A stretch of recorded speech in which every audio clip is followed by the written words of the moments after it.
বাহিনীতে একজন অফিসার ছিলেন।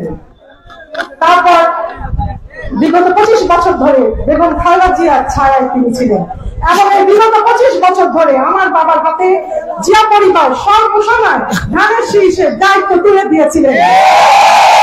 আমার বাবা সেই দায়িত্ব সততা, ন্যায় এবং সাহসিকতার সাথে সেই দায়িত্ব পালন করে এসেছেন 25 বছর ধরে।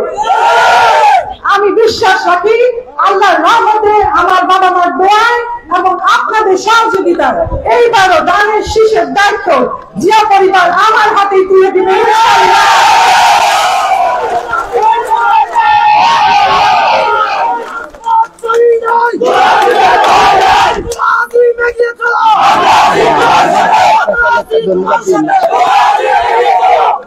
আমি আরো বলতে চাচ্ছি আমাদের নেতা কর্মী ভাই বোনদের, খুবই শীঘ্রই আগামী 26 সালে ফেব্রুয়ারিতে নির্বাচন হতে যাচ্ছে। নির্বাচনের তারিখ ঘোষণার সাথে সাথে একটি দল তা বানচাল করার জন্য উঠে পড়ে লেগেছে। আমাদেরকে সতর্ক থাকতে হবে, ঐক্যবদ্ধভাবে প্রতিরোধ করতে হবে, ঐক্যের কোনো বিকল্প নাই। আজকে আমার বাবার একটি কথাই মনে পড়ছে বারবার, তিনি কোনো প্রতিহিংসার রাজনীতি করেননি, অহিংসার বাণী ছড়িয়ে বলেছিলেন, দলবাজি না দেশবাজি করব। আজকে আমি পুনরায় বলছি, আমরা দলবাজি না দেশবাজি করব। তার জন্য জননেতা তারেক রহমানের 31 দফার কাজ আমরা প্রত্যেক ঘরে ঘরে গিয়ে প্রত্যেক মানুষের কাছে পৌঁছে দিয়ে আসবো। আপনারা জানেন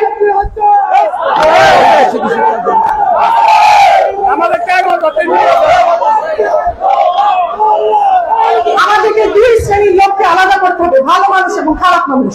ভালো মানুষ যারা দেশের জন্য, জনগণের জন্য কল্যাণকর কাজ করে, তাদের সাথে সর্বদা থাকবো, সে যেই দলেরই হোক বা যেই ধর্মেরই হোক, তাদের পাশে আমরা থাকবো ইনশাআল্লাহ। আর যারা খারাপ কাজ করছে, টেন্ডারবাজি, দখলবাজি, চাঁদাবাজি, তাদেরকে প্রতিরোধ করবো ঐক্যবদ্ধভাবে। আজকে যারা জিয়া পরিবারের ছবি সংবলিত ব্যানার, পোস্টার রাতের অন্ধকারে ছিঁড়ে ফেলছে, তারা কখনই বিএনপির দলের লোক হতে পারে না।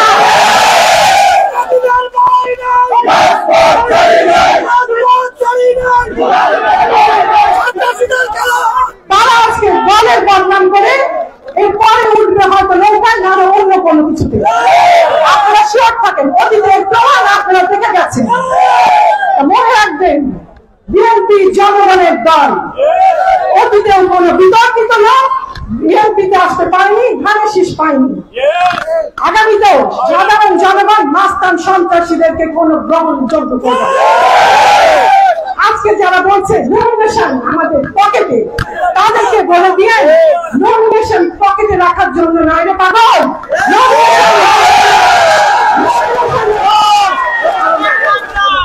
নমিনেশন দেওয়া হয় মানুষের কাছে পৌঁছানোর জন্য, অন্তরে প্রবেশ করার জন্য, মানুষের কাজ করার জন্য। তাদেরকে বলেন সব স্বপ্ন বাদ দিয়ে সবার সামনে, নেতা কর্মীদের সামনে বলতে বলেন, ধানের শীষ যার, আমরা তার। মনে রাখবেন, সবার আগে বাংলাদেশ। আজকে এখানে যারা আছেন তারা সবাই নেতা, তারা সবাই আমরা কর্মী। আমাদের মনে রাখতে হবে আমরা শহীদ জিয়ার শক্তি। আপনাদের সময় আর নষ্ট করব না। আমি আমার ভাইরা তো আছেন, বোনদের কাছে, মা বোনদের কাছে গিয়ে একটু কথা বলবো, আমাকে একটু পারমিশন দেন। আল্লাহ হাফেজ, বাংলাদেশ জিন্দাবাদ। আচ্ছা।